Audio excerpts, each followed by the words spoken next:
together for Rathinathin Rathinam Purichi Dalapathi Vishal sir அவர்கள். வந்திருக்கிற அனைத்து நெஞ்சங்களுக்கு என்னோட மாலை வணக்கம். பத்திரிகை நண்பர்களுக்கு எல்லோருக்கும் முதல்ல ஆரம்பிக்கிறதுக்கு முன்னாடி இந்த விஷயத்தில் வந்து தனஞ்சயன் சார் சொன்னது அதான். 2 நாள் முன்னாடி நான் பேசினது வந்து காரசாரமாக இருக்குது, அதனால தள்ளி போச்சுருந்தேன். இந்த ஒரே விஷயந்தாங்க, சினிமாவில் அவர் சொன்ன ஒரு விஷயம் கடைசியாக சொன்னார், அதுதான் முன்னாடி சொல்லணும். ஒரு சின்ன படம் வருதுன்னு சொன்னார் பாருங்களேன், அதுக்கு தான் நான் போராடிட்டுருக்கேன். என் படம் ரத்தனத்துக்காக நான் போராடல. என் படம் ரத்தனம் வந்து கண்டிப்பாக நாங்கள் நேர்மையாக எடுத்திருக்கோம், கண்டிப்பாக வந்து கிடைக்கும். பெரிய படங்களுக்கு எப்போவுமே வந்து ஒரு இடம் இருக்குது. கண்டிப்பாக வந்து நாங்கள் போராடுறது வந்து அந்த ஒவ்வொரு வருஷமும் காத்துக்கிட்டு இருக்காங்க பாருங்களேன். சின்ன படங்கள் வந்து தியேட்டரில் வந்து அவங்களுக்கும் ஒரு வாய்ப்பு கிடைக்கணும் இல்லைங்க, கஷ்டப்படுறாங்க இல்லைங்க. அதுக்காக தான் வந்து அறிவுரை சொல்கிறோம், வெயிட் பண்ணுங்கள், கொஞ்சம் பொறுமையாக. அவங்க சில நேரத்தில் கான்ட்ரவர்ஷியல் நினைக்கிறாங்க நான் சொல்கிறது. இப்போ தனஞ்சய சார் சொன்னார் பாருங்களேன், அந்த தேதியில் வந்து ஒரு படம் தள்ளி போச்சுன்னு. நான் அந்த படம் தள்ளி போகிறதுக்காக நான் பேசலை. எல்லோருக்கும் வாய்ப்பு இருக்கு இந்த சினிமா துறையில். எல்லா வெள்ளிக்கிழமை எல்லா சினிமாவும் ஒன்று தான். அது பெரிய படம் சின்ன படம்ன்று நினைக்கிறது மக்கள். நடுவில் இருக்கிறவங்க கிடையாது. நடுவில் இருக்கிறவங்க யாருக்குமே அந்த உரிமை கிடையாது. சின்ன திரைப்படங்கள் வாழணும். அவரோட திரைப்படம் 150 இல்லை 300 ஸ்க்ரீன் கூட கொடுக்கணும். ஏன்னா அந்த படம் நல்லா இருந்தால் கண்டிப்பாக அது வந்து 500 ஸ்க்ரீன் கூட வரும், அது தப்பே கிடையாது. நம்ம ஒரு வட்டத்துக்குள்ளே நம்ம போகக்கூடாது. நம்ம ஒரு விஷயத்துக்காக பயந்து யாருமே சினிமாவை வந்து cannot own cinemas for every one. நான் தான் அது கற்றுக்கிட்ட ஒரு விஷயம். அதனால தான் வந்து நான் ஒரு விஷயத்தை வந்து என் ஆதாயத்தை நான் கொட்டிக்கிட்டேன். ஏன்னா நான் உழைச்சிருக்கேங்க, நான் வந்து என் தயாரிப்பாளர் வந்து வட்டி கட்டுறாரு. நான் திரும்பவும் சொல்கிறேன், என் தயாரிப்பாளர் முகத்தை நான் பார்க்கணும். ஒவ்வொரு வாட்டி நான் பார்க்கும்போது அந்த தயாரிப்பாளர் ஜெயிக்கணுன்றதுக்காக தான் நாங்கள்லாம் உழைக்கிறோம். அந்த தயாரிப்பாளர் ஜெயிச்சாதான் மேற்கொண்டு இன்னொரு தயாரிப்பாளர் கதிரேசன் சார் எத்தனை வருஷமாக வெயிட் பண்ணிட்டு இருக்காரு எனக்காக திரைப்படம் அவரோட நான் பயணிக்கணும். நானும் ஆசைப்படுறேன், அவரும் ஆசைப்படுறோம். கரெக்டான திரைப்படம், கரெக்டான ஒரு இயக்குனர்ன்றது. எல்லா இயக்குனர்களும் எல்லா தயாரிப்பாளர்களும் யோசிக்கிற விஷயம் அது ஒன்று தான். அதுக்காக தான் நான் இந்த படம் வந்து தள்ளி போகிறதுக்கெல்லாம் இல்லை, அப்படியெல்லாம் நான் எதுவும் பேசல. இருக்கிற உண்மையை வந்து எனக்கு தெரியலங்க. எங்கள் அப்பா அம்மா கற்றுக் கொடுத்த விஷயங்க எனக்கு தெரியாது. ஃபில்டர்லாம் கிடையாது. எங்கள் வீட்டில் தண்ணி உள்ளே வந்துருச்சுன்னா, எங்கள் அம்மா அழுதுச்சுன்னா நான் கண்டிப்பாக சொல்லுவேன். அண்ணா நகர்லேயே தண்ணி வந்துருச்சுன்னா அப்போ உங்கள் வீட்டில் வந்து தண்ணி வரும்ல, அதுக்கு தான் நான் வந்து நான் சொன்னேன். நான் சும்மா வந்து என்னோட எமோஷன் வந்து ப்ரமோஷனுக்காக நான் பயன்படுத்துறது கிடையாது. சத்தியமாக நான் சொல்கிறேன், என்னோட எமோஷன் வந்து நான் ஒரு சராசரி மனிதனா, நான் ஒரு வாக்காளராக இந்த நாட்டு குடிமகனா நான் பதிவு பண்ணுறேன், அவ்வளோதான். அது சில நேரத்தில் சில பேர் கோவப்படுங்க. ஆனால் நான் சொல்கிறது உண்மைதான். நிறைய பேர் சொல்லுவாங்க அது உண்மைதான். அதுக்காக தான் நான் சொல்கிறேன். அரசியல் இருந்தது தனஞ்சய சார் சொன்ன மாதிரி கேட்டது நான் சொன்னது. நான் இப்போவும் சொல்கிறேன், 26 வந்து நான் வரக்கூடாது நான் வேண்டிக்கிறேன். நீங்கள் பூர்த்தி செஞ்சுருங்க. நல்ல விஷயங்கள் நீங்கள் செஞ்சிட்டிங்கன்னா எங்களை மாதிரி ஆட்கள் ஏங்க அரசியல்வாதிகள் நடிகர்களாக மாறும்போது நடிகர்கள் ஏங்க அரசியல்வாதியாக மாறக்கூடாது? அதுதான் நான் சொல்கிறேன். நீங்கள் நல்லது செஞ்சிட்டிங்கன்னா நாங்கள் எதுக்குங்க இன்னொரு கொடியை வச்சுக்கிட்டு நாங்கள் வந்து ஆட்டிக்கிட்டு இருக்கணும்? நல்லது செய்கிறதுக்கு வந்து என்ஜிஓ வந்து யாருக்காவது வேவ் லென்த் மிஸ் ஆகுதா? எல்லா என்ஜிஓ வந்து ஒரே உணர்வு தான், எல்லாருக்கும் நல்லது செய்யணுன்றது. ஆனால் ஏன் கட்சிகள் மட்டும் வந்து வெவ்வேறு மேனிஃபெஸ்டோ வெவ்வேறு? அப்படி இல்லை, எல்லாருக்கும் என்ன ஒரு குறிக்கோள், நல்லது செய்யணும்னு. நான் வந்து ஹரி சார் படத்தில் நடிக்கும் போது விளாத்தி குளத்தில் வந்து நான் போய் எனக்கு அந்த நேரத்தில் அந்த வாய்ப்பு கிடைச்சிச்சு, கடவுள் கொடுத்த வாய்ப்பு. அந்த நேரத்தில் அந்த இடத்துல குடிநீருங்க, சாதாரண குடிநீர். இப்போ டேப் ஓப்பன் பண்ணி பல் தேய்க்கும் போது கூட எனக்கு பயமாக இருக்குது. அது மூடி அது கரெக்டாக பயன்படுத்தணும். அந்த தண்ணியை இப்போ வேஸ்ட் பண்ணக்கூடாது. ஏன்னா அந்த கிராமத்தில் பார்த்த ஒரு விஷயம் தான். அதுதான் வந்து நாங்கள் வந்து ஆதகங்கள்லாம் நாங்கள் சொல்கிறது. இன்னைக்கு கூட காலையில் வந்து 7 மணி ஃப்ளைட்டில் நான் போயிருந்தால் ஒரு அபூர்வமான ஒரு விஷயம் நான் பார்த்துருக்க முடியாது. 12 மணிக்கு ஃப்ளைட்டில் போனதுனால தான் ஒரு அபூர்வமான ஒரு விஷயம் நடந்தது. அது ஒரு நல்ல ஒரு மனிதர் சந்திக்கிறதுக்கான ஒரு வாய்ப்பு கிடைச்சிது. அவங்க பேர் அபூர்வா தான். அவங்களும் வந்து நல்லது செய்யணும் அப்படின்னு சொல்லிட்டு பேசும்போது எனக்கு ஒரு விஷயம் தோணுச்சு. கடவுளாக பார்த்து கொடுத்த ஒரு சந்தர்ப்பம். இந்த பெண்மணியை வந்து பார்க்கறது, நம்ம உழைக்கிறோம்னு சொல்லிட்டு இருக்கோமே, அதை தாண்டி ஒருத்தர் அவங்களோட உழைப்பு சொல்லும்போது நம்ம இனிமேல் சொல்லக்கூடாது நம்மளோட உழைப்பை பற்றி அப்படின்னு நினைக்கிற ஒரு விஷயம் வந்து கடவுளாக பார்த்து என்னை வந்து போகிற போக்கில் வந்து எல்லாரையும் சந்திக்கிறதுக்கு ஒரு வாய்ப்பு கிடைக்குது. அதுக்கு தான் நான் சொல்கிறேன். ஸோ எனக்கு வந்து நல்ல சம்பளம் வந்து கார்த்திக் கொடுத்துருக்காரு. நான் அதில் வந்து நல்லது செய்கிறேன். உங்களுக்கே தெரியும், அரசியலுக்கு வந்தால் ஒரு எம்எல்ஏக்கு என்ன மாதம் கிடைக்குது, ஒரு எம்எல்ஏக்கு வந்து 12 மாதத்தில் எப்படி கண்டிப்பாக கம்மியாக தான் கிடைக்கும். கண்டிப்பாக வந்து எல்லாத்தையும் இழந்து தான் போகணும். எல்லாமே தெரியும் சார். I know definitely. அதுக்குள்ளே நீங்கள் உங்கள் விஷயத்த நீங்கள் பண்ணிட்டீங்கன்னா நாங்கள் வந்து இதே மாதிரி ரத்தனத்தை மாதிரி இன்னும் பெரிய ரத்தனங்களாக கொடுத்துக்கிட்டே இருப்போம். உங்களை சந்தோஷப்படுத்துவோம். அவங்கவுங்க வேலை அவங்கவுங்க பண்ணணும் அப்படின்றது உங்கள் கையில் தான் இருக்குது. அதுதான் நான் சொல்லுவேன். என் கையில் இருக்கிறது ஒரே ஒரு விஷயந்தான். இது வந்து கண்டிப்பாக நான் நாளைக்கு ஓட்டு போட்டுருவேன். அந்த மாதிரி நீங்களும் ஓட்டு போட்டுருங்க. திடீர்னு சொன்னாங்க 19 வருஷம் ஆச்சு, 20வது வருஷம்ன்ட்டு. சத்தியமாக அந்த எண்ணிக்கையெல்லாம் பார்க்குறது இல்லை, உங்களோட அன்பு தான் பார்த்துட்டு வந்து. ஏன்னா ஒவ்வொரு நடிகரோட வாழ்க்கையை வந்து எப்போவுமே அப்படி மேலோட்டமாக போகிறது இல்லை. ஸ்டாக் மார்க்கெட் மாதிரி டிப்பாகவும் மேலே போகும். ஆனால் அந்த சோர்வடையும் போது மேலே போகும்போது போடா போய்கிட்டே இருடா அப்படின்னு சொல்கிறது நீங்கள் தான். ஆடியன்ஸு நீங்கள் திரையரங்கத்துக்கு வந்து இந்த நடிகை நல்லா அடுத்த படம் நல்லா பண்ணுவான் அப்படின்ற நம்பிக்கை கொடுக்கும்போது தான் ஒவ்வொரு திரைப்படத்தில் மறுபடியும் உழைச்சி போகிறது ஒரு விஷயம் இருக்குது. ஸோ இன்னைக்கு ரத்னம் திரைப்படம் வருகிற வெள்ளிக்கிழமை ஏப்ரல் 26 ரிலீஸ் ஆக போகுது. அதுக்கு முன்னாடி உங்ககிட்ட படத்தை பற்றி சொல்கிறதுக்கு முன்னாடி நாளைக்கு ஏப்ரல் 19 முக்கியமான நாள், ஓட்டு போட வேண்டிய நாள். கண்டிப்பாக நீங்கள் எல்லோரும் போய் தயவு செஞ்சு இன்றைக்கி எப்படி நீங்கள் பொறுமையாக எல்லோரும் பேசிகிட்டு இருக்கிறத காத்து நீங்கள் உட்காந்து பார்த்தீங்களோ அதே மாதிரி நாளைக்கு நிற்க வேண்டிய சூழ்நிலை. கண்டிப்பாக வெயில் அடிக்கும், கண்டிப்பாக நீளமான கியூ இருக்கும். ஆனால் வாக்குப்பதிவுன்றது ரொம்ப முக்கியம். இன்றைக்கி வேணாம் அடுத்த வெள்ளிக்கிழமை பார்த்துக்கலான்றது திரைப்படம். ஆனால் அன்றைக்கி ஓட்டு போயிட்டு அன்றைக்கி தான் நீங்கள் ஓட்டு போடணும். மறுபடியும் பார்த்துக்கலாம், அடுத்த 5 வருஷம் கழித்து பார்த்துக்கலான்னு மட்டும் யோசிக்காதீங்க தயவு செஞ்சு. ஏன்னா சிட்டியில் எப்போவுமே வந்து குறைவாக இருக்கும் ஓட்டு பதிவு. எப்போவுமே கிராமத்தில் வந்து 70% இருக்கும், சிட்டியில் நகரத்தில் தான் வந்து 50% இருக்கும். ஃபஸ்ட் டைம் ஓட்டர்ஸ் வேறு 10 லட்சம் ஓட்டர்ஸ் இந்த வாட்டி இருக்காங்க. எல்லோரும் வந்து நீங்கள் ஓட்டு போடணும். அது எனக்கு அதுக்கான விஷயம் அடுத்தது அப்புறம் சொல்கிறேன். ஒரு இன்ஸ்பிரேஷனான ஒரு விஷயம் இன்றைக்கி நான் நடந்தது காலம்பரை. இது கண்டிப்பாக இந்த வெள்ளிக்கிழமை நாளைக்கு வந்து மறக்காமல் ஓட்டு போட்டுருங்க. அதே மாதிரி அடுத்த வெள்ளிக்கிழமை சம்மர் ஹாலிடேஸ் தொடங்குது. 26ஆம் தேதி ரத்னம் திரைப்படம் வரப்போகுது. இந்த பயணம், இந்த திரைப்படம் ரத்னம் ஏன் அப்படின்றது எல்லாரும் கேட்பாங்க.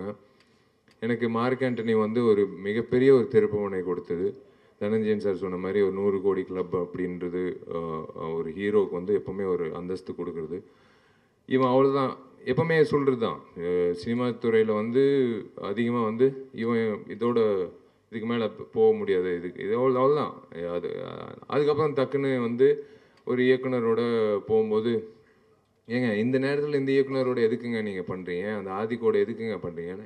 எனக்கு கண்டென்ட் பிடிச்சிருக்கு, கண்டிப்பாக அந்த கண்டென்ட் வந்து எனக்கு நல்ல இல்லைங்க ரிஸ்க் எடுக்கிறீங்கன்னு. பரவாயில்ல, நல்ல கண்டென்ட்டுக்கு ரிஸ்க் எடுக்கிறது தப்பு கிடையாதுன்னு. ஆனால் நீங்கள் தான் வந்து முன் வரிசையில் வந்து நீங்கள் அவனோட டேட்டு வாங்க போகிறீங்க அடுத்து இந்த படம் ரிலீஸ் ஆகும் போதுன்னு சொன்னேன்.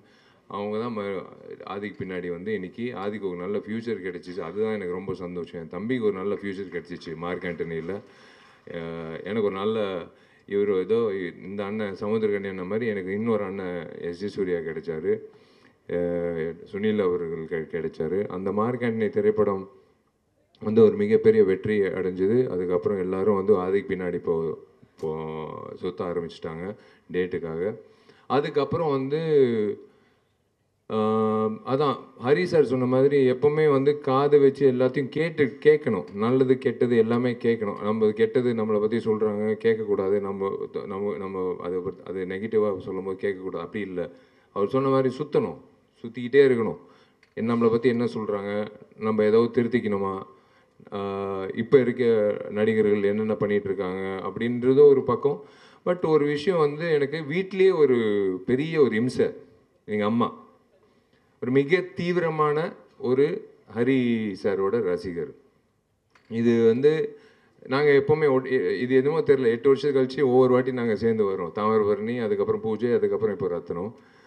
ஒவ்வொரு வாட்டி நான் ஒரு படப்பிடிப்பு போயிட்டு இருக்கும்போது 2 கேரக்டர் இருக்காங்க எங்கள் வீட்டில். ஒன்று எங்கள் அப்பா, ஃபஸ்ட்டு படத்துலேருந்து இப்போ வரைக்கும் ஏதாவது என் பேர் வந்துடுச்சுன்னா முதல்ல வந்து பேப்பர் கட்டிங் வந்து காலம்பரை கீழே இறங்கி வந்து உட்காரும்போது அவர் ஒரு பேப்பர் கட்டிங் கட் பண்ணிகிட்டு இருப்பார். என்னென்னா என் பேர் வந்திருக்கு, தினத்தந்தி, மாலை மலர், ஏதோ ஒரு பேப்பரில் என் பேர் வந்திருக்கு.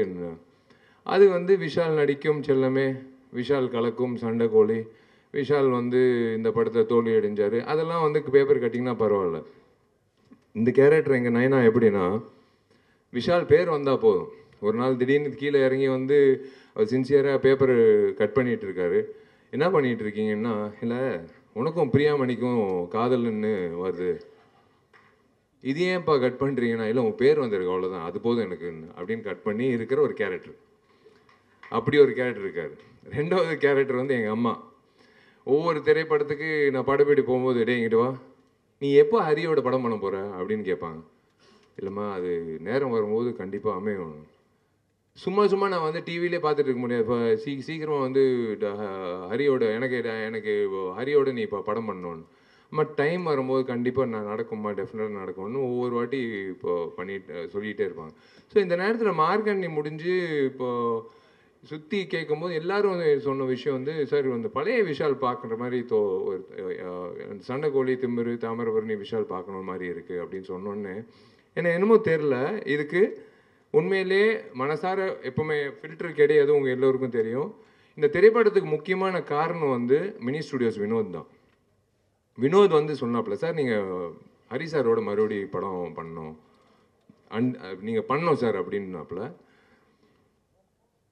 Correct, okay. நான் நேராக ஹரி சார் ஃபோன் அடித்தேன்.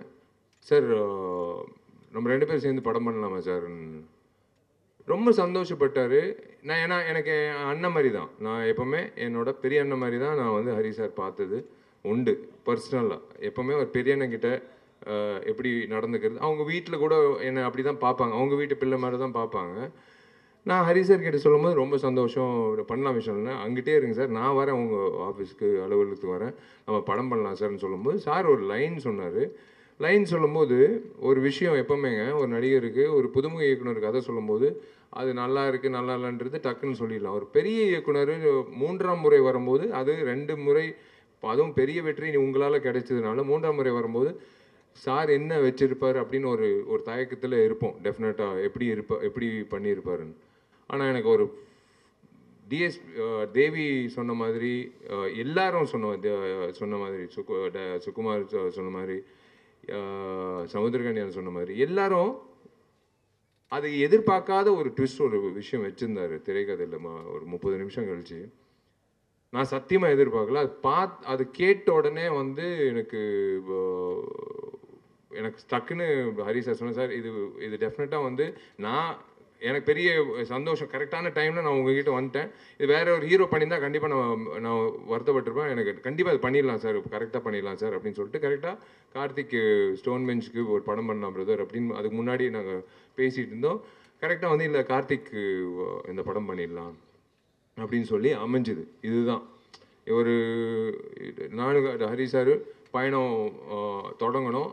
இதுக்கு ஒரு நல்ல ஒரு பிளாட்ஃபார்ம் வேணும். ஏன்னா இப்படி நின்று பேசிகிட்டு இருக்கும்போது நம்ம என்ன தான் நினைச்சாலும் ஒரு நல்ல ஒரு பிளாட்ஃபார்ம்ன்றது ஒரு நல்ல ஒரு தயாரிப்பாளர் தேவை. அப்படி வந்து எனக்கு ஒரு நல்ல தயாரிப்பாளர் வந்து கார்த்திக்கு கிடைச்சாப்புல. எனக்கு தெரியாது அப்போது டார்லிங் அலங்கார பாண்டியனோ இல்லை ஜி ஸ்டுடியோ அந்த டைமில் வந்து எனக்கு பேர்கள் தெரியாது. ஆனால் கார்த்திக்கு பண்ணலாம் அப்படின்னு சொல்லும்போது then I got to meet everyone and we started off and அந்த படம் தொடங்கிடுச்சு. எனக்கு தேவி இந்த படத்தை கூட இசையமைக்கிறாருன்னு சொன்னோடனே அப்பா கடைசியாக என் டார்லிங் வந்து என்னோட சேர போகிறாப்புல அப்படின்னு சொல்லி தேவியும் வந்ததுக்கப்புறம் அடுத்தது வந்து கேஸ்டிங்னு சொல்லும்போது ஒவ்வொரு விஷயமா, பிரியாவோட ஃபஸ்ட் டைம் நான் நடிக்கிறேன், லவ்லி ஹியூமன் பீயிங். அண்ட் கண்டிப்பாக ஒரு விஷயம் நான் ஒன்று சொல்லிக்கிறேங்க ஹரி சார் பற்றி, இதுக்கு கண்டிப்பாக நீங்கள் கை தட்டணும். ஹீரோவுக்கு முக்கியத்துவம் கொடுக்கறது எல்லா இயக்குனரும் கொடுப்பாங்க. ஆனால் ஒவ்வொரு படத்தில் ஒரு படத்தில் பார்த்தீங்கன்னா என் திரைப்படத்தில் ஒரு பெண்மணிக்கு வந்து முக்கியத்துவம் கொடுத்து அந்த பெண்மணியை வந்து தியேட்டர் விட்டு வெளில போகும்போது அவங்கள மனசில் வச்சுக்கிற அளவுக்கு அவர் எப்பவுமே ஒரு கதாபாத்திரம் வந்து உண்டாக்கி கொடுப்பார். அதுதான் ஒரு படத்தோட வெற்றி. ஹீரோ வந்தான், சண்டை போட்டான், லவ் பண்ணான், கல்யாணம் பண்ணிட்டான், முடிச்சுட்டான், அதுக்கப்புறம் படம் முடிஞ்சு அப்படி இல்லை. அந்த அந்த கதாநாயகிக்கு என்ன கதாபாத்திரன்றது என் கேரியரில் நான் நிறைய படங்கள் பார்த்துருக்கேன். அவ்வளோ வலுவான ஒரு கதாபாத்திரம் ஒரு கதாநாயகிக்கு ஒரு கிடைச்சிச்சுன்னா, அந்த கதாநாயகின்ட்டு இல்லை, அந்த பெண்மணிக்கு அந்த கேரக்டர் கிடைச்சிச்சுன்னா அது மிகப்பெரிய அளவில் பேசப்படும். இந்த நேரத்தில் வந்து சமுத்திரக்கனி அண்ணன் வராரு அப்படின்னு சொன்னோன்னே எனக்கு சூப்பர், ஓகே அண்ணன், both are born to different mothers, அவ்வளோதான். என்னோட அண்ணன், என்ன வேணாலும் அவர்கிட்ட போய் பேசலாம், கட்டி பிடிச்சி அழுவலாம், சிரிக்கலாம், என்ன வேணாலும். ஏன்னா அவர் ஒரு விஷயம் சொன்னார் கேட்கும்போது, நானும் விஷாலும் ஒன்று பேசிகிட்டு இருக்கோம் அப்படின்றது. நாங்கள் சில விஷயங்கள் சில கதைகள் கேட்கும்போது மறந்துடுவோம்.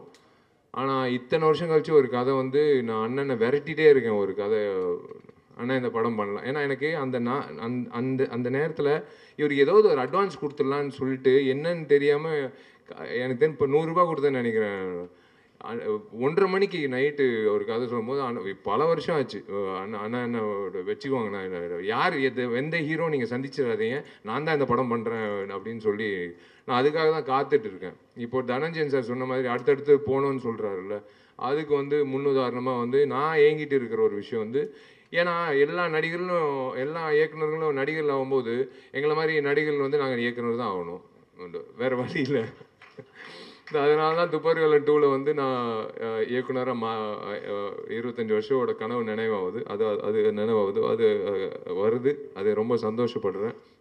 ஃபஸ்ட்டு வாழ்க்கையில் யோசித்த ஒரு விஷயம் என்னவா நான் ஆகணுன்றது, அது வந்து இயக்குனர் ஆகணும்னு நினச்சி அப்பா கிட்ட சொல்லி அம்மா கிட்ட சொல்லி இன்றைக்கி வந்து அது தேங்க்ஸ் டு மிஷ்கின் சார் அந்த அந்த கனவு வந்து முன்னாடியே கொண்டு வந்ததுக்கு. அண்டு எனக்கு யோகி பாபு படத்தில் இருக்கார், ரொம்ப சந்தோஷம். ஆல்ரெடி அவரோட நடிச்சிருக்கேன். அவரோட இருக்கிற ஒரு விஷயம் எனக்கு என்னென்னா, ஐ லவ் பாசிட்டிவ் பீப்புள். எனக்கு ரொம்ப பிடிச்ச விஷயம் என்னென்னா, அவரோட ஒய்ஃப் வந்து என் தங்கச்சி மாதிரி இருக்கும். நான் வீட்டுக்கு போகும்போது நான் எப்போவுமே சொல்லுவேன், நான் வீட்டுக்கு வரேன் டார்லிங், சாப்பிட்றதுக்கு வரேன். எப்போ வீட்டுக்கு போனாலும் அங்கிட்டு கொஞ்சம் நேரம் உட்காந்துட்டு போகலான்னு தோணும். என்னமோ தெரில, ஒரு நிம்மதியான ஒரு இடத்துல, கோயிலில் தான் அப்படி தோணும். ஒரு நிம்மதியான ஒரு இடத்துல ஒரு உறவினர் வீட்டில் உட்காந்துட்டு போகிற மாதிரி இருக்கும். அந்த யோகி பாபு வீட்டுக்கு போகும்போதெல்லாம் யோகி பாபு கிட்ட அதாவது சினிமா தாண்டி வந்து நிறைய நட்புகள் வந்து நீண்ட நாட்கள் போய்கிட்டே இருக்கும். எங்கிட்ட இருந்தாலும் அவர் எப்படி இருக்காரு, அவர் என்ன பண்ணிட்டு இருக்காரு, அவர் நல்லா இருக்காரா அப்படின்னு நினைக்கிற நான், எனக்கு தெரியும் கண்டிப்பாக அவர் எப்பவுமே நினச்சிட்டு இருக்கிற ஒரு நபர். அந்த மாதிரி எல்லாரும் வரும்போது எனக்கு சுகுமார் டிஓபி அப்படின்னு வரும்போது உண்மையிலே சிவபரிகாரம்லாம் நாங்கள் 2 பேர் சந்திக்கும் போது அன்றைக்கி நான் தொடர்ந்த நட்பு. இன்றைக்கி வந்து மாமேன்னு 2 பேர் பேசிக்கிறது. அதுதான் என் வாட்ஸ்அப்பில் நாங்கள் 2 பேர் பேர் சொன்னதே கிடையாது. Sukumar has done a fabulous job. அதான் சொன்னேன்ல, ஒரு ஹரி வந்து பிறக்கும் போதே அவங்க அப்பா அம்மா வந்து அவருக்கு ஹரின்னு பேர் வச்சாங்க. ஏன்னா அவர் ஹரியாக வந்து கண்டிப்பாக வந்து வாழ்க்கையில் வந்து முன்னேற்றம், ஹரின்றது முன்னேற்றம் தான். அந்த முன்னேற்றத்துக்கான உழைப்புன்றது முக்கியம். அதுதான் ஹரி சார். சாதாரணமாக 3 படங்கள், 3வது படம் வெற்றி கூட்டணி அப்படியெல்லாம் அதெல்லாம் அப்படி எடுத்து வச்சிடலாங்க. ஆனால் இவரோட நான் வேலை செய்யும்போது எனக்கு ஒரு விஷயம் வந்து, நான் என் வாழ்க்கையை நான் ஓப்பனாக சொல்கிறேன், இந்த திரைப்படத்தில் என்னோட வாழ்க்கையோட போக்கு வந்து நான் மாற்றிக்கிட்டு இப்படி தான் இருக்கணும், என் வாழ்க்கை இப்படி தான் நான் வந்து வாழணும், இப்படி வாழ்ந்தால் தான் நான் நீண்ட நாட்கள் நான் போக முடியும் அப்படின்ட்டு இவரோட எனர்ஜி, இவரோட விஷயங்கள். விஷால் நாளைக்கு காலைல 7 மணிக்கு ஷார்ட் நோ ப்ராப்ளம் சார், 5 மணிக்கு கூட வச்சுக்கலாம் சார், நான் வரேன்.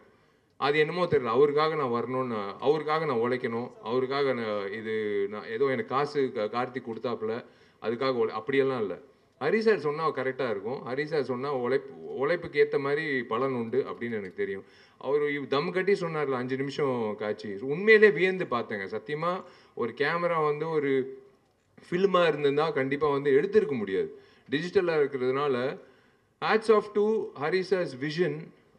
நான் இந்த படத்தில் வந்து நான் சொன்னேன், சார் நான் இயக்க போகிறேன்னு நினைக்கிறேன் இந்த திரைப்படத்துக்கு அப்புறம் உங்களோட நான் உதவி இயக்குனராக நான் வேலை செய்ய போகிறேன் சார், நீங்கள் கண்டுக்காதீங்க சார், நான் அப்படியே பார்த்துக்கிட்டே இருக்கேன். I want to see him how he is executing that சொன்னார். ஆனால் எப்படி எக்ஸிக்யூட் பண்ண போகிறாரு, சுகுமாரும் எப்படி எக்ஸிக்யூட் பண்ண போகிறாரு அப்படின்னு சொல்லும்போது எனக்கு சார் சொன்னார், 5 நிமிஷம் காட்சி விஷால், இந்த மாதிரி ஒரு காட்சி ஒரே ஷாட்டுன்னு ஸ்டிச் பண்ண போகிறோமா சார் அப்படின்னு நானும் கேட்டேன். இல்லை இல்லை இல்லை இல்லை இல்லை விஷால், 5 நிமிஷம் நம்ம ரிஹர்சல் பண்ணலாம், 2-3 நாள் கூட ரிஹர்சல் பண்ணலாம், ஆனால் ஒரே ஷாட்டில் எடுக்கிறோன்னு. பிளடி சேலஞ்சுங்க. இந்த இவருக்கு தேவையே கிடையாது அந்த மாதிரி பண்ணணும். கேட்டுக்கிட்டு பண்ணுறாரு பாருங்களேன், அதுதான் வந்து அவரோட வெற்றிக்கு. முதல்ல இந்த படத்தோட வெற்றி வந்து இயக்குனர்கிட்ட தான் வரணும். இயக்குனர் வெற்றி அடைஞ்சாதான் வந்து எங்களை மாதிரி நடிகர்கள் வந்து உங்கள் முன்னாடி வந்து நாங்கள் சொல்ல வேண்டிய விஷயங்கள் வந்து கரெக்டாக சொல்ல முடியும். அவரோட பாதையில் போயிட்டோம். அது எக்ஸிக்யூட்டட் பை டிஓபி சுகுமார். எப்படி, அதாவது ஒரு பறக்கிற கேமரா வந்து பிடிச்சா அந்த ஒரு ஆட்டம் வரும், அந்த ஆட்டம் வரக்கூடாது, தெரிஞ்சிடும் பிடிச்சிட்டாரு கேமராமேன்ட்டு. அதை பிடிச்சிட்டு இப்படி கொண்டு வந்து அந்த கண்டினியூ பண்ணும்போது என்னோட டார்லிங் கொரியோகிராஃபர், என் உடம்புல 109 தையல், 100வது தையலுக்கு நான் பார்ட்டி வச்சேன் என் நண்பர்களுக்கு. 109 தையலுக்கு முக்கியமான அதிகமான காரணம் வந்து என்னோட டார்லிங் வந்து கனல் கண்ணன் மாஸ்டரு.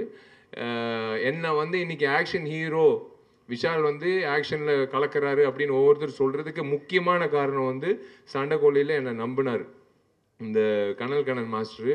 எனக்கு வந்து இன்னும் ஞாபகம் இருக்குது, சண்டைக்கோழி கிளைமேக்ஸில் பண்ணிகிட்டு இருக்கும்போது ஒரு கிக் அடிக்கும் போது ஃபஸ்ட்டு ரியாக்ஷன் இவர் தான். இவர் கேமரா இது மானிட்டரெல்லாம் பார்க்க மாட்டார், அப்படியே உடச்சிட்டு போயிட்டே இருப்பார். ஏதோ ஒரு எக்ஸைட்மெண்ட் இருந்தான், கிடச்சேன் ஜாக்கி சான் அப்படின்னு சொல்லிட்டு அப்படியே போயிட்டே இருந்தார். நான் வந்து ரோப் ஷாட்டில் நின்றுட்டுருக்கேன், பிரேக்குன்னு சொல்லிட்டு அவர் பாட்டு போயிட்டே இருக்கார், நான் பாட்டு ரோப்பில் நின்றுட்டுருக்கேன். அவர் வந்து ரசிக்கிறார், என்ன சொன்னாலும் செய்கிறான், பரவாயில்லையா சூப்பர் அப்படின்னு சொல்லிட்டு அவர் வந்து தொடங்கின ஒரு விஷயந்தான். எங்களுக்குள்ள ஒரு இது, ஃபஸ்ட்டு தையல் வந்துருச்சுன்னா விஷால் படம் சூப்பர் ஹிட் அப்படின்னு. அதே மாதிரி தான் 12, அதுக்கப்புறம் 16, அதுக்கப்புறம் பூஜையில் மறுபடி 16. அவர் வந்து என்னென்னா தையல் வந்து விஷால் முடிஞ்சிச்சுல, தையல் முடிஞ்சுதான். ஆமாம் மாஸ்டர் போட்டாங்க, தையல் போட்டாங்க அண்ணா. அப்போ வா ஷூட்டிங் போயிடலாம் மாஸ்டர். தெரியுமே மாஸ்டர், பரவாயில்ல அது பிரச்சனை இல்லை, அது இப்படி வச்சுக்கலாம் அப்படின்னு. அந்த மாதிரி வந்து கனல் கண்ணன் மாஸ்டரு, ஹரி சாரு, சுகுமார், அங்கிட்ட இருக்கிற ஃபைட்டர்ஸு, அங்கிட்ட இருக்கிற அசிஸ்டன்ஸு எல்லாரும் சேர்ந்து அந்த 5 நிமிடம் வந்து காட்சி அமைச்சது வந்து it is going to be a treat for all of you.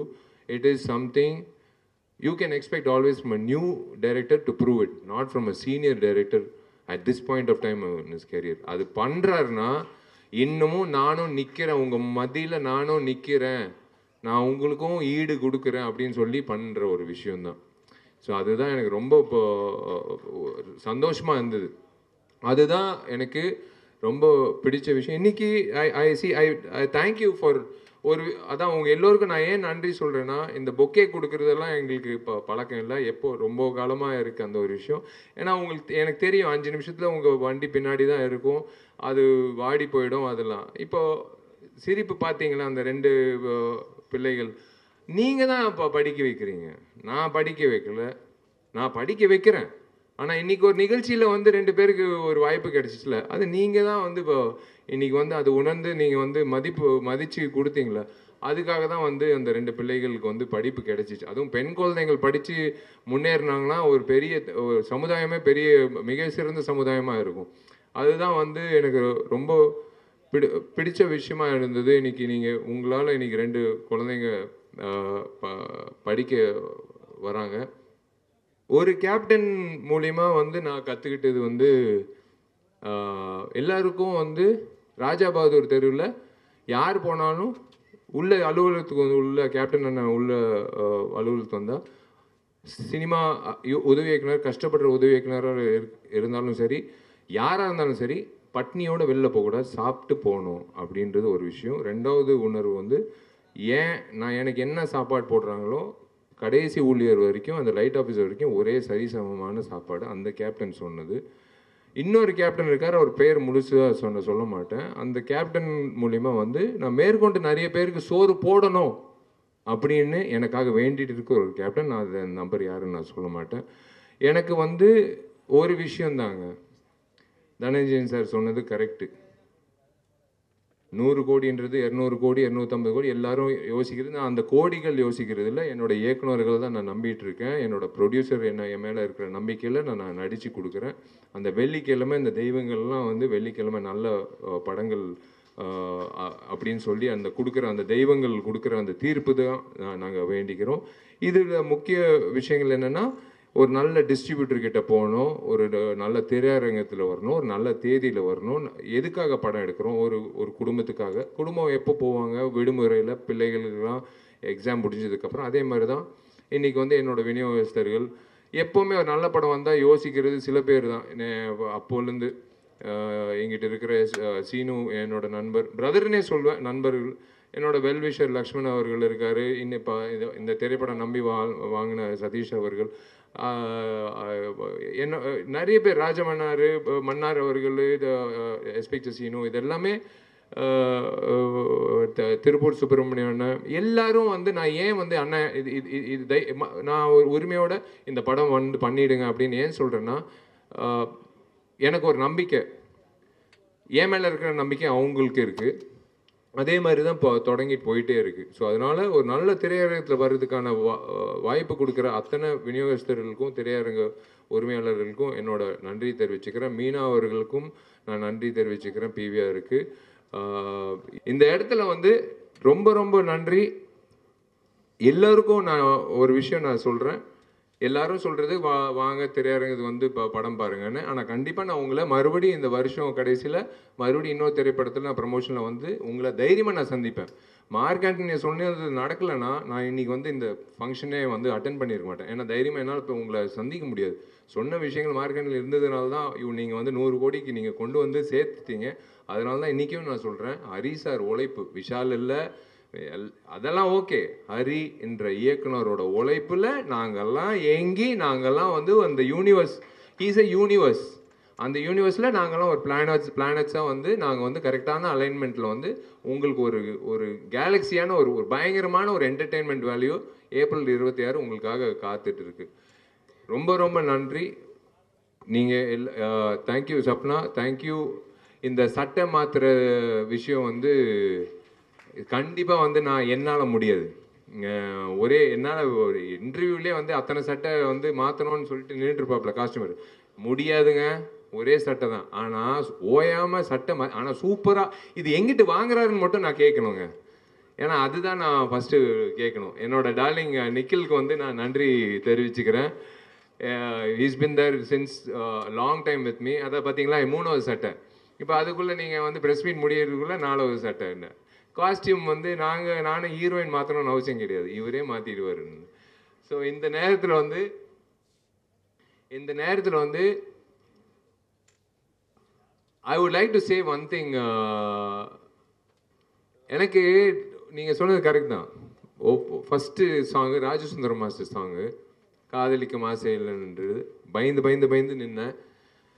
நல்ல வேலை எப்படியோ முடிச்சிட்டேன். அதுக்கப்புறம் வந்து ஏதோ இவர் உட்காந்துருக்காரு, டார்லிங் தினேஷ் மாஸ்டர். அது எப்படி சொல்கிறதுன்னு தெரில. இந்த நட்பு எனக்கு ரொம்ப பிடிக்கும் அப்படின்னு 3 வார்த்தையில் சொல்லிடலாம். அது ஓகே. பட் என்ன ஒரு நடிகனாக வந்து இவனும் வந்து செம்மையாக டான்ஸ் ஆட முடியும் அப்படின்னு நிரூபித்து காட்டினது பொறுமை வேணுங்க. 20 டேக்கு நீங்கள் பார்க்குறதெல்லாம் வந்து இப்போது ஒரு சிங்கிள் இதில் பார்க்குறீங்க. ஆனால் இப்போ பொறுமையாக காத்துட்டு இருப்பார், அப்படியே நின்றுட்டு இருப்பார் அப்படின்னுவார். நான் பாட்டு ட்ரை பண்ணிட்டே இருப்பேன். அவரும் வெயிட் பண்ணி சிங்கிள் ஷாட்டெல்லாம் வச்சுருவார் எனக்கு. இப்போ பிஜிஎம் எல்லாம் அந்த நம்பிக்கை தான் என் மேலே இருக்கிற நம்பிக்கை. என் டார்லிங் வந்து தினேஷ் மாஸ்டர் வந்து எனக்கு லைக் அதான் சினிமா இண்டஸ்ட்ரியில் நிறைய நபர்கள் வந்து நான் இழக்கக்கூடாது அப்படின்ற பட்டியலில் இருக்கிற ஒரு நபர் வந்து Dinesh and his wife and his children. they are family to me. and தோ இன்னொரு ஏஜென்ட் டீனா அப்புறம் மிராஜ் 2 பேர் வந்து மறக்கவே முடியாது. நாங்கள் பண்ணுற சேட்டைகள் இவருக்கு தாங்க முடியாது. இவர் வந்து அவங்கள தள்ளி விட்டு என்னை வந்து படப்பிடிப்பு கொண்டு வருவார். அந்த வகையில் வந்து Dinesh being part of my journey in this 20 years and making and molding me as a better dancer, இது ஒரு பெரிய விஷயம். யாராவது விட்டுட்டேன்னா நன்றி. நான் ரசிகர்கள், நான் என்றைக்குமே உங்களை ரசிகர்கள் நான் சொல்லவே மாட்டேன். நீங்கள் தெய்வங்கள், என்னோட நண்பர்கள். நீங்கள் எல்லோரும் வந்து நீங்கள் போய் நீங்கள் சம்பாதிச்ச காசில் ஒரு துளி எடுத்துக்கிட்டு விஷால் நம்பி அந்த படத்தை பார்த்துட்டு என்னை வந்து இத்தனை வருஷம் நீங்கள் அழகு படுத்தி பார்க்குறதுல எனக்கு வந்து நான் கடமைப்பட்டிருக்கேன். அதனால் என்னால் முடிஞ்ச அளவுக்கு உங்களுக்கு திருப்பி கொடுக்குறதுல, இந்த சமுதாயத்தை திருப்பி கொடுக்குறதுல நான் கண்டினியூ பண்ணிக்கிட்டே இருப்பேன். கடன் வாங்கினாலும் சரி பரவாயில்ல, ஆனால் நான் என்னால் முடிஞ்ச அளவுக்கு நான் இந்த சமுதாயத்துக்கு நல்லது செஞ்சு நிம்மதியாக ஒரு 4 மணி நேரம் தூங்குறதுக்காக நான் பண்ணுற ஒரு விஷயம், அவ்வளோதான். வேறு ஒன்றும் இல்லை. இந்த இதுக்காக பப்ளிசிட்டிக்காக எல்லாம் இல்லை. நான் வந்து இன்னைக்கு நான் என்ன பண்ணேன் அப்படின்ற ஒரு விஷயந்தான். அதுதான் நான் ஏங்கிட்டு இருக்கிறது. அதுதான் எங்கள் அப்பா அம்மா கற்றுக் கொடுத்தது. நீ வந்து ஒரு அந்தஸ்துக்கு வந்துட்ட, நீ வந்து 4 பேருக்கு வந்து நல்லது செய்ய அப்படின்னு சொன்னதுனால தான் நான் பண்ணிகிட்ருக்கேன். இந்த உட்காந்துருக்காங்க 2 பேர். எங்கள் அப்பா அம்மாவுக்கு வந்து நான் என்றைக்குமே வந்து கடமைப்பட்டிருக்கேன். ஃபஸ்ட்டு வந்து கல்யாணம் எப்போன்னு கேட்டாங்க. ஆர்யாவுக்கு அப்புறம்னு சொன்னேன். அந்த பரதேசி ஆர்யா கல்யாணம் பண்ணிக்கிட்டான். அப்புறம் வந்து அம்மா வந்து இப்போ ஆர்யா கல்யாணம் ஆயிடுச்சு, எவ்வளோ நல்ல பொண்ணு சாயிஷா கல்யாணம் பண்ணிட்டான், இன்னைக்கு ஒரு புள்ள பிறந்திருக்கு, நீ என்ன பண்ண போகிறேன்னு. அம்மா பிரபாஸுக்கு கல்யாணம் ஆகட்டுமா, அதுக்கப்புறம் நான் கல்யாணம் பண்ணிக்கிறேன்னு. இப்போ வந்து அம்மா காத்துட்ருக்காங்க, ஃபோன் பண்ணி கேட்குறாங்க பிரபாஸுக்கு எப்போ கல்யாணம்னு. ஒருவேளை பிரபாஸுக்கு கல்யாணம் ஆச்சுன்னா சல்மான் பாய் இருக்கார், சல்மான் கானுக்கு ஆனதுக்கப்புறம் கல்யாணம் ஆகும். தேங்க்யூ, ரொம்ப நன்றி சார். எல்லா படங்களையும் சப்போர்ட் பண்ணுற மாதிரி நீங்கள் வந்து தினேஷ் மாஸ்டரோட படத்தோட ஃபர்ஸ்ட் லுக்கையும்